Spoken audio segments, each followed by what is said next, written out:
I've talked about returning monsters, returning subspecies, and discussed roles in the rampage for Monster Hunter Rise Sunbreak.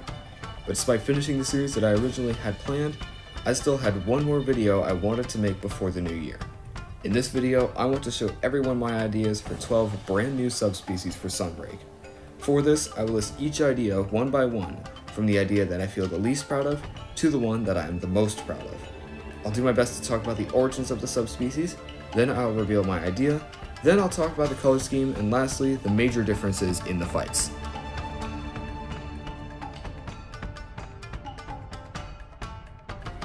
But before I start, I absolutely have to say this right now. You will be seeing drawings coming from me that are based off of the monsters themselves, so I'm going to make myself as clear as possible. I do not claim ownership of any of the monsters that you will be seeing from me. Monster Hunter and all of the monsters used as reference for this video belong to Capcom, not myself. I may have drawn them, which may not have been easy, but I do not claim ownership of anything other than the drawing itself. I have to say this now, because the absolute last thing I want to do is upset Capcom. So with that disclaimer out of the way, let's get to discovering, starting with number 12, Almudron. I'm gonna be honest, this is the one idea that I'm not too proud of. This may have just ended up like this due to the fact that I had already set a high bar with 5 others that I created earlier, or maybe not. This one took a little bit of inspiration from Puki, but it's a little bit more of the reverse. The origins behind the subspecies involves a mutation caused by everlasting sickness, leading it to make that sickness very contagious. Jeez, even the origins sound weak. Anyway, this is Ill-Hearted Almudron. Looking at the color scheme, you can see accents of green and purple along with the brown, but replacing the red and yellow. Going back to the inspiration from Puki, instead of a poison monster turned water monster, this is a water monster gaining poison attacks. The claw attacks would cause poison damage if hit enough times in quick succession, giving the double claw slam attack a better purpose. Also, the mud would be more contaminated and essentially be turned into poisonous sludge. Maybe someone else or Capcom themselves have a better idea of how to handle this subspecies, but it really is all up to them. Number 11, Goss Harag. This one may be considered to be more of a variant than a subspecies, but either one would work for me. This Goss took a little bit of inspiration from Deadeye Yangaruga, being an elderly Goss Harag that has learned many new techniques, and also eliminated some of his key weaknesses. This is sharpened Goss Harag. It's clear that he's gotten into quite a few fights in his life, because there are battle scars everywhere, gashes and cuts are visible, and yet again, an eye is missing. This Goss Harag variant wouldn't have many differences, but what it would have is sharper sword arms and spikes on the hammer fist. This would not only make them harder and tougher to break, but also cause bleeding damage if hit, causing the player to lose health gradually if they move. I know I've said it before in this series, but I'm still pushing to bring back the bleeding damage. Or you could just bring Radobaan back. Oh, I miss Radobaan. Number 10, Astalos. I've already alluded to this in the past, and after hearing a remix of his battle theme, I'm 99% sure Astalos is coming back in Sunbreak. Yeah, Capcom certainly took their time with this one, but please, don't let just Astalos and Mizutsume represent the 4th generation. I want to see more. This admittedly was my second attempt at making this subspecies, but I like this one significantly more than the first. This breed of Astalos has spent a lot of time in caves with high concentrations of iron, and this is combined with their electricity to become electromagnetic. This is Neodymium Astalos. Go ahead, call this color scheme unoriginal, but a metallic silver is perfect for a metallic subspecies. This subspecies would use magnetism to its advantage, either by drawing the player into certain attacks to make them tougher to avoid, or pushing them away during the wind-up or powering up of stronger attacks to make it harder to get free hits. My only request should be handled this way is do not abuse it. We don't want this ending up like monsters that rely too much on their elements. You already know who I'm talking about. Number 9, Tetranadon. This one was more of an attempt to fix 2 issues present in Rise, one of which is with Tetranadon's tendency to have a dull battle, and the other of which is the balance between 2-staged monsters, which they tend to not have. This subspecies tends to live in a lot of muddy areas and has learned from Baroth and Girototus, and uses muddy armor to his advantage. This is Earthy Tetranadon. The brown is probably the best possible contrast to the green, and of course the mud is necessary. This subspecies of course uses muddy armor to its advantage, helping it resist damage and also spitting mud onto the ground. When it becomes bloated, the mud is gone, but the hardened dirt that is still left over makes it more difficult to knock out of the state. That's the only real issue I have with Tetranadon. It's just way too easy to knock him out of this, and that leads to another issue. The balance with two-stage monsters hasn't ever been hit right. Tetranadon got the downtime right, but like I said, he's not in the bloated state for long enough. As for Zinogre though, he gets both sides wrong. When he enters the supercharged state, it takes an excessively long time to knock him out of it, even when constantly wailing on him. And when you finally manage to hit him out of it, he will re-enter in less than a minute later. I wish I was making this stuff up, but I really can't, and I will prove it to you someday. Maybe Longsword is the right weapon to use after all. Number 8. Rakna-Kadaki. This one was also a second attempt and a bit of an internal reference to a couple other subspecies. I'm not sure how many people know this, but Agnactor and Anjanath share a lot of traits together. They both have ground-bound skeletons, they both use the fire element, admittedly in very different ways. I tell ya, that is for sure one hell of a sinus problem for seizing out embers. They both are fairly difficult to fight, they both have a learning curve, they both coincidentally have their names start with the same letter in the alphabet, but the final similarity is they both have a subspecies that uses a different element. Agnactor has Glacial Agnactor, who uses ice, and Anjanath has Fulgur Anjanath, who uses thunder. So why don't we complete the trio with water? This subspecies of Rakna has moved into much wetter, cooler environments, and has soon adapted to using this new element. This is Aqua-Kadaki. The color scheme for this one is pretty much perfect, with the blue and light blue and the white eyes. This is essentially just a watery Rakna, so the fiery attacks have been changed to water, such as the Water Surge and the Hose Breath. The webs have also become stickier, and Aqua-Kadaki can actually make puddles on the ground. A lot of these attacks actually kind of took inspiration from Namiel, come to think of it. And lastly, because Rakna has a couple different stages that she can be in, Aqua would start in her other stage, with tons of webbing on her abdomen instead of on her legs. Can't really explain it any better than that. Number 7. Radobaan. This one was surprising, because it ended up being the last one that I conceptualized for this video, because Radobaan is one of only 2 monsters in the world that got no other subspecies in Iceborne, other than Gyarados. This subspecies is also a bit of an internal reference to a weapon branch in World, that being the Dragon Bone and Black Steel weapons. Both of these are forged by taking bones or metal ores from all 4 low-rank locales in World, and then putting them all together in one weapon. And this subspecies has done just that, traveling all around the world and collecting many different bones from the environment. However, it has also become more aggressive due to this. This is Dragon Bone Radobaan.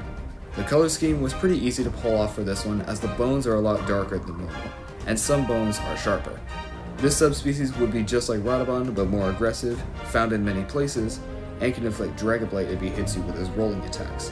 This increase in aggression would also prevent it from rolling away from the hunter like a freaking coward, which would be a first for all rolling monsters and should have been the way it was handled from the very beginning. And this is why Volvidon and Uragon failed. I want to be fighting something that actually stands their ground, not chasing away runaway sheets of paper in the wind. Number 6. Somnacanth. It's at this point I would like to mention a theory I came up with very early on when I came up with all these ideas.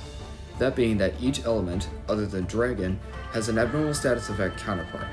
You may have thought about this earlier when I brought up Pookie and Coral, but now I can actually thoroughly explain it. Thunder is with Paralysis, as Tobi-Kadachi demonstrates with Viper Tobi-Kadachi. Fire is with Blast, as you'll see later, but water and ice are harder to determine. Water could be with Poison, as Pookie demonstrates, but ice kinda has to be with Sleep at this point. And that's what this subspecies is all about. I mean, I'm totally prepared for this theory to be proved completely wrong, but hey, I tried. This subspecies is mainly a resident of the Frost Islands and has learned to move through the snow to increase its own versatility and agility. This is Snowy Somnacanth. The colors essentially once again add in the light blue in contrast with the snowy white, which is a good contrast to the yellow and lavender that regular Somnacanth has. Of course, she would be able to use icy attacks either by Icy Mist or even throwing snowballs, but without discarding the Sleep Song. But I think one thing we should do is create more Oyster attacks. One of my bigger issues with Somnacanth is that while the Oyster attacks are a cool and unique idea, they seem to be underused, as there's only 2 at the time. I think some more would be cool, like Poison, Paralysis, even Water and Ice. Anderson has a good chance of making it into Sunbreak's roster, but we'll find out in a few months. Number 5. Gammoth. Here's yet another one that wasn't done on the first try, but this one essentially ends up being something new to the series. I'm honestly not the biggest fan of this lore, so this may end up just being a toss-up. This subspecies survived a cataclysmic event and has had a lot of the fossilized oils soaked into their bodies. And they've adapted to this, so they don't need the snow. Yeah, sounded a lot better in my head. This is Oil Spill Gammoth. This color scheme may also seem bland, but the black oil in contrast with the orange accents is a good contrast. This subspecies attacks just like base Gammoth, but using the new oil mechanics, which could introduce a brand new debuff, Oiled. The way these oil attacks could work is by firing globs of it like the ice chunks, spraying it out like the snowblower attack, or splashing it with its charge. This debuff would stack, just like Mizutsune's bubble debuff, but it would have 3 stages. Stage 1 is when your traction is lowered and your resistance to fire blight is lowered. Stage 2 makes these 2 issues more of an issue, but now it begins to partially cloud your vision as the oil would get into your eyes. But stage 3 is by far the worst. Your traction is pretty much gone, your vision is even more obstructed, but now you are 100% weak to fire blight, and it even works differently now. Now the only way to get it off is with a cleanser or having a buddy hit it up with you, and rolling in water would make the damage worse. Hey, at least we got some real life science happening here. Number 4. Bishaten. Remember when I said that Somnacanth's oyster attacks were underutilized? Well, that is an understatement compared to Bishaten's persimmon attacks. I mean, he throws the same fruit every time, which gets recolored for poison and paralysis, or a flash. Talk about a missed opportunity, but no shade to Capcom. So this subspecies has also gone on a journey around the world to collect all possible kinds of fruity delicacies, and using them as defense as necessary. This is Tropical Bishaten. The bright green and yellow is perfect for a tropical subspecies, and the red accents are also really nice. This subspecies doesn't just use the regular persimmon attacks, but it uses a bunch of other fruits as well. Get ready, because you're going up against all of the elements. Here we go. A watermelon, which does splash damage and causes water blight. A wintermelon, which rolls along the ground and splinters apart, causing ice blight. A mango, which could be used as a snipe shot, causing fire blight. Blueberries, a rapid fire attack, which is super precise and causing thunder blight. And a dragon fruit, which lays leaves all over the area, causing dragon blight. I know that's already a lot of fruits, but I have one more. A durian. It does heavy damage on impact and leaves a cloud of foul-smelling gas, which will cause the soiled status. Finally, a source of this debuff that isn't a fart joke.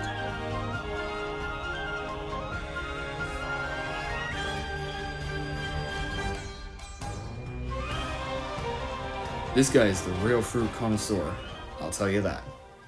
Number 3, Mizutune. Alright, now it's time for the top 3, and we begin with the idea that I've had over a year before all of the others in this video.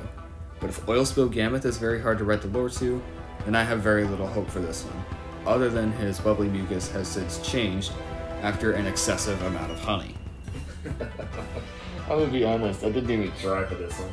There is no feasible lore behind this one other than actual magic. This is Sweet Mizutune. I was actually a little puzzled on how to handle the color scheme for this one, but the pink body with the minty green fins is a good contrast. However, I'm super proud of how the fur turned out with the cherry red color. Would you not want Sweet Mizutune cherry fur? That's what I thought.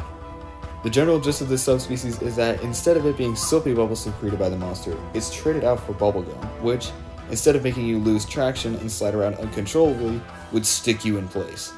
I know this is super annoying and would probably take away from the fame of Mizutune, but Capcom can solve any problem when they put their minds to it, and would find a way to make this subspecies produce actual bubblegum bubbles by whatever means necessary. This may seem super out of place and not serious at all, but this is the one subspecies I conceptualized for the sake of just putting a smile on people's face. We have some incredibly goofy monsters in this series to begin with, so I see no reason as to why we can't have a candy monster. Especially not after Pumpkin Uragon. That's definitely not natural. And yeah, I understand it was probably like a special event monster, but it doesn't have to be that. It may be unlikely that this makes it in, but I don't think it could possibly be happier if it does. Number 2, Magnamalo. Just saying this guy's name out loud, I'm very certain you already know what's coming up, after what we've seen in Iceborne. Still no? Well, after seeing and talking about the variants of Double Joe, Basil Geese, Rajang, and Brachydios, I don't think it should be that much harder. Okay, if you still don't know what I'm talking about, then either you A, didn't make it far enough in Iceborne, or B, didn't watch the earlier parts of the series, and in that case, what are you still doing here? It's about time we've had our Permarage variant, this time with Magnamalo. Of course, the lore is simple, and actually explainable this time. After long periods of fighting and battle scars, this Magnamalo has gone mad and is out to kill whatever it sees.